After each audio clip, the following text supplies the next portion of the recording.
সেই বন্তি প্ৰজ্বলন কৰিবলৈ আমাৰ মাননীয় শ্ৰী কমল লাভদেৱক আগবাঢ়ি আহিবলৈ অনুৰোধ জনাইছোঁ। আপোনালোকে তাৰ পৰা অধিক কৰিবলৈ অনুৰোধ জনাইছোঁ। বন্তি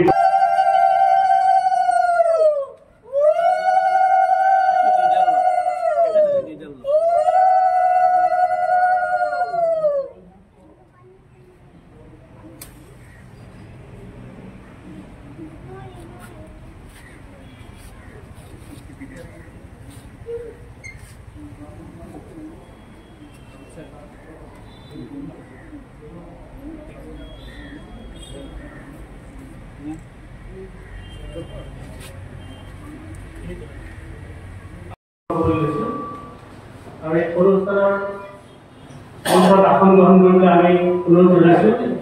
আমাৰ নামঘৰৰ সভাপতি মাননীয় শ্ৰীযুত হৰগোবিন্দ মহন্তদেৱ তেখেতক আসন গ্ৰহণ কৰিবলৈ অনুৰোধ জনাইছোঁ।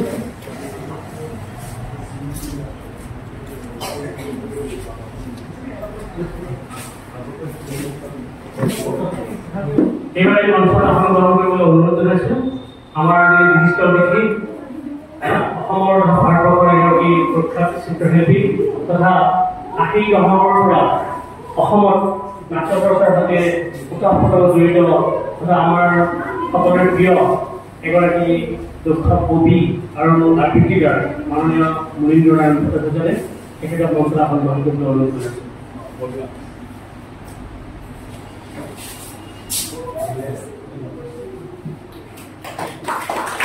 আমি আসন গ্ৰহণ কৰিবলৈ অনুৰোধ জনাইছোঁ। আমাৰ এই অনুষ্ঠানৰ বন্তি প্ৰজ্বলন আমাৰ নামঘৰৰ কাৰ্যালয় কক্ষ তেখেতৰ ঘৰতে আছে। তেখেতৰ অধীনতাৰ কাৰণে আমি এটা কাৰ্যালয় ঘৰ পাইছোঁ। তেখেত হ'ল আমাৰ উপদেষ্টা সন্মানীয় ব্যক্তি মাননীয় শ্ৰীযুত কমল লাভদেৱ। তেখেতক মঞ্চত আসন গ্ৰহণ কৰিবলৈ অনুৰোধ জনাইছোঁ।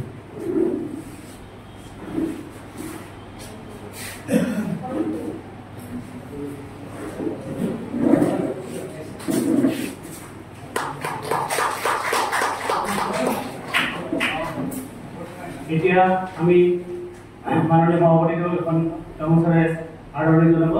আমাৰ নামঘৰৰ উপ সভানেত্ৰী মাননীয়া কল্পনা নাথ।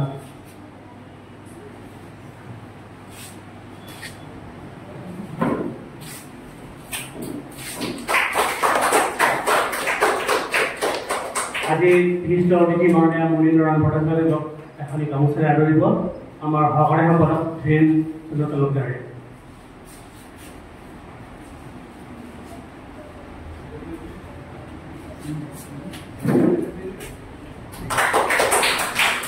আজি বন্তি প্ৰজ্বলন মাননীয় কমল চন্দ্ৰ লাভদেৱক গামোচাৰে আদৰিব আমাৰ বিত্ত সম্পাদক অনুষ্ঠান দাস।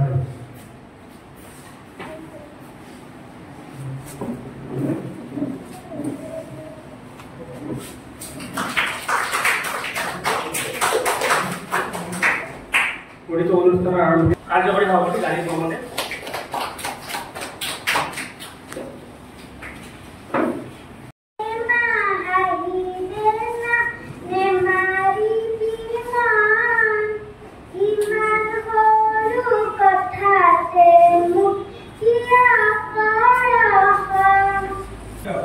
মুনীন্দ্ৰ নাৰায়ণ ভট্টাচাৰ্যদেৱ তেখেতৰ বিষয়ে মই কৈছোঁৱে।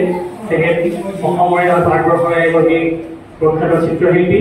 তেখেতৰ চিত্ৰ অসম তথা দেশ বিদেশৰ বিভিন্ন ঠাইত সংৰক্ষিত হৈ আছে আৰু তেখেতৰ চিত্ৰৰ লগতে তেখেত এগৰাকী আজি সময়ত পৰিচিত কবি আৰু লগতে এগৰাকী আবৃত্তিকাৰ আৰু তেখেতে ৮০ দশকত বহুতো নাটক লিখিছিলে, বহুতো নাটক তেখেতে অভিনয় কৰিছিলে আৰু অভিনয় দক্ষতা তেখেতৰ বহুত আছে। আমি তেখেতৰ সেই অভিনয় দক্ষতা আমি দেখিছোঁ।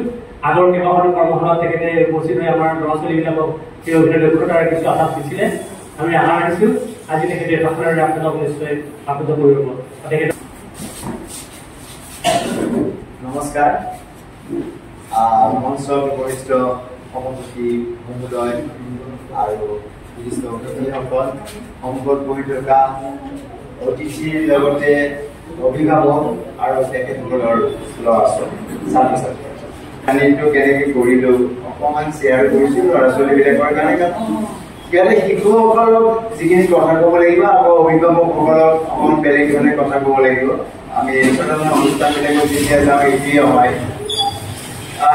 যি কি নহওক আমি যদি অকণমান উভতি যাওঁ চহৰখনৰ ঠিক সেই ৬২-৬৩ চনৰ পৰা মোৰ যিমান দূৰ মনত পৰে ৬৩ চনৰ পৰা মোৰ মনত পৰে এইবিলাক প্ৰাথমিক বিদ্যালয়ত আমি পঢ়িছিলোঁ। আৰু আচলতে কি হয় এই চহৰখনৰ যিখিনি পুৰণা মানুহখিনিৰ লগত কথা পাতিও ভালেই লাগে, আপোনালোকেও চাব কথাখিনি শুনি অকণমান ভাল লাগিব। একো নজনাকৈ সাধাৰণতে আমি বিভিন্ন ধৰণৰ এক্টিভিটিজৰ মাজত সোমাই পৰিছিলোঁ। এক্টিভিটিজবিলাকৰ ভিতৰত সোমোৱাৰ আগতে আমি কেতিয়াও জনা নাছিলোঁ এইটো নাটক বুলি কয়, এইটো কবিতা লিখা বুলি কয়, কিবা কবিতা আবৃত্তি কৰা বুলি কয়, এইটো কৌতুক কৰা বুলি কয়, কিংবা এইটো বিজ্ঞানৰ বিভিন্ন ধৰণৰ কি কওঁ মডেল বা আৰ্হি প্ৰস্তুতকৰণ বুলি কয়, কিংবা এইটো ছবি অঁকা বুলি কয়, এইটো ভাস্কৰ্য বুলি কয়, এইটো ছপা কলা বুলি কয়, আৰু এইটো পলিটিক্স বুলি কয়।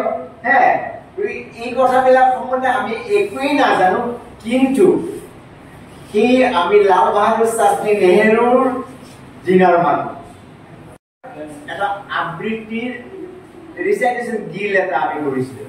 এই ৰিচাইটেশ্যনৰ গিল্ডত খুব ভাল এখন কম্পিটিশ্যন গুৱাহাটীত হৈছিল নবীন বৰদলৈ হলত, জ্যোতিপ্ৰসাদ জ্যোতি আৰু নজৰুলৰ কবিতা আমি খুব আগ্ৰহেৰে আবৃত্তি কৰিছিলোঁ। সেই সময়ৰ আবৃত্তিকাৰ মোৰ লগত আছিল অৰূপ জ্যোতি চৌধুৰী, অমৰজ্যোতি চৌধুৰী ভাইক, আমি এনেকৈ ৩-৪জন য'তেই নহওক অসমত সেই দেউতাই আমাক লৈ যে আমি আবৃত্তি কৰিছোঁ। আকাশে মাতিছে ডাৱৰে মাতিছে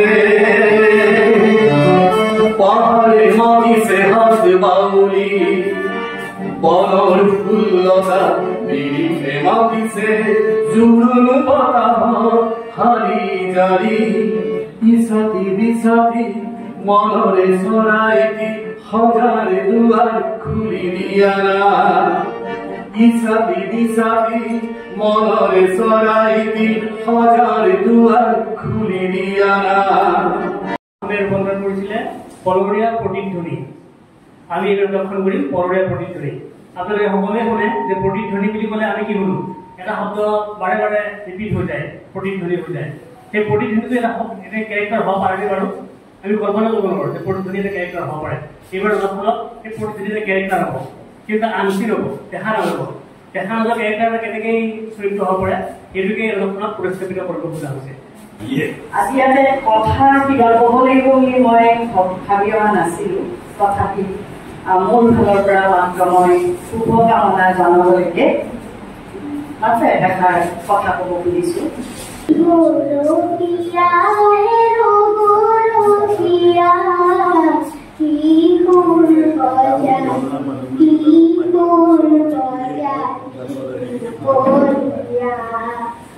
বিৰিঞ্চি কুমাৰ ভট্টাচাৰ্যদেৱৰ পাহৰণিৰ গাড়ী চেপাত বিষ্ণু ৰাভা মৰিল। পাহৰণিৰ গাড়ী চেপাত ৰাস্তা পাৰ হতে বিষ্ণু ৰাভা মৰিল।